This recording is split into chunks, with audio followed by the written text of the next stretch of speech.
отец сына воспитывал в таком духе, чтобы он трудился в поте лица во благо своего народа. Вот. И действительно, он это делал и делает до сих пор. Ну как так можно? Вместо того, чтобы помочь сделать нашу страну, наше государство сильным, процветающим, значит, взять и его посадить. За что? У меня вот такой вопрос. За что?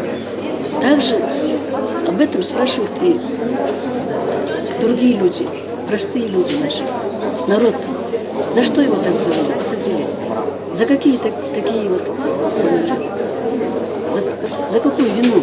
Что он совершил? Что он украл, что ли, что-то?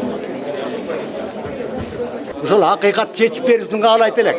Жаш баланын убалында калбаш керек кандайдыр. Любой кызматта турсаң душманы жок адам болбойт.